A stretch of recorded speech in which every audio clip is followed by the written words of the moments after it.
In this video, we're going to talk about impulse and momentum. But let's begin our discussion with momentum. What is momentum? I know you heard of this word, but what really is it? Here's the formula for momentum. Momentum, represented by the lowercase p symbol, is mass times velocity. Now let's think about what that means. Momentum is basically mass in motion. Any object that is moving has momentum. A train, for example, that's moving has a lot of momentum because it has a lot of mass. A sports car, which may not have as much mass but it's moving fast, also has a lot of momentum. An airplane at rest has no momentum because it's not moving. So momentum is basically mass in motion. Now, is momentum a scalar quantity or a vector quantity? What would you say? Mass is a scalar quantity, and velocity is a vector quantity. If you recall, vectors have both magnitude and direction.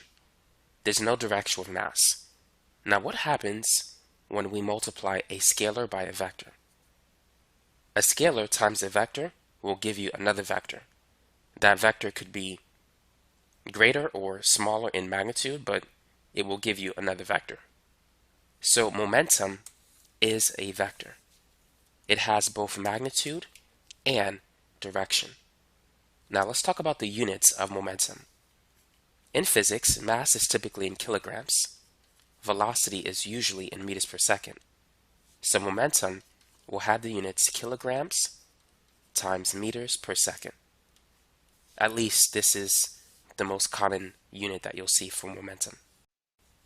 Now let's work on an example problem. Let's say we have a 10 kilogram block sliding along a horizontal frictionless surface at a speed of 5 meters per second east. So the speed is 5 meters per second, but the velocity is 5 meters per second east. What is the momentum of the block? Well, momentum is mass times velocity. So the mass is 10 kilograms, the velocity is 5 meters per second east. So the momentum will be positive 50 kilograms times meters per second. The reason why it's positive is because the object is moving to the right. Now, what if the object was moving to the left? So let's say we have a 20 kilogram object moving at 3 meters per second to the left. What is the momentum? Well, momentum is mass times velocity. The mass is 20 kilograms. And what is the velocity? Is it positive or negative 3 meters per second? Because the block is moving to the west, to the negative x direction, the velocity is negative. So it's negative 3 meters per second, which means the momentum is negative 60 kilograms times meters per second. So when dealing with momentum, if you have an object that's moving to the right, the momentum should be positive. If it's moving to the left, the momentum should be negative. Now let's talk about impulse. What is impulse? In physics, impulse is force multiplied by time. Now be careful because sometimes you'll see I, which may represent inertia in physics. But in this example, I'm using I as impulse. So it's force multiplied by time. The unit for force is the Newton, and for time it's typically in seconds. So impulse will have the units newtons times seconds. Now there's something known as the impulse momentum theorem. According to the impulse momentum theorem, the impulse is equal to the change in the momentum of the object. So a force acting on an object for a given time interval is equal to the mass times the change in the velocity of the object. So this is the impulse momentum theorem. Now, we know the unit for impulse is newtons times seconds, and the unit for momentum is kilograms times meters per second. So these units are equivalent. But when you see newtons times seconds, typically it corresponds to impulse. And if you see kilograms times meters per second, that usually corresponds to momentum. But those units, they're equivalent though. Now there is an important point to mention regarding impulse and momentum. So we said that impulse is equal to the change in momentum. And impulse is equal to force multiplied by time, or the change in time, or the time that the force has been acting on the object for. Now, if we divide both sides by delta t, we get something interesting, and that is the true definition of a force. So a force is really the rate at which the momentum of the object changes. It's delta p over delta t. So if you know how fast the momentum of the object is changing, you basically know the net force acting on that object. And so this is another way in which you could define a force in physics. Now this equation is related to Newton's second law. Momentum is mass times the change in velocity. And what do you know about the change in velocity over the change in time? So that is v final minus v initial divided by t. This is equal to the acceleration. The acceleration of the object, or of any object rather, is the rate at which the velocity changes. And so what we could do is replace delta v over delta t with acceleration. And so we get mass times acceleration. And so according to Newton's second law, the net force acting on an object is equal to the mass of the object times the acceleration of the object. And it's related to this expression. A force acting on an object is equal to the rate at which the momentum changes for that object. Now let's work on an example problem. So here we have a horizontal frictionless surface, and we have a block with a mass of 50 kilograms. And we're going to apply a force of 200 newtons on this block. And we're only going to apply this force for a specific time period. And that is, that force will be active on this object for only 5 seconds. And now let's say that before the force acted on the object, let's say that the initial velocity of the object is 10 meters per second east. So I want you to find a few things.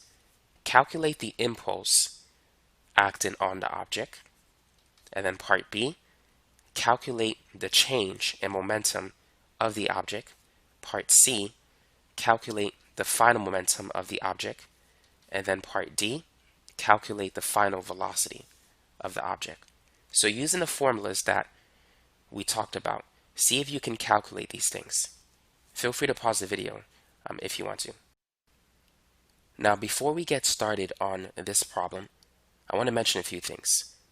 That is, first of all, for those of you who want more problems on impulse, momentum, elastic collisions, inelastic collisions, conservation of momentum, and stuff like that, check out the links in the description section below.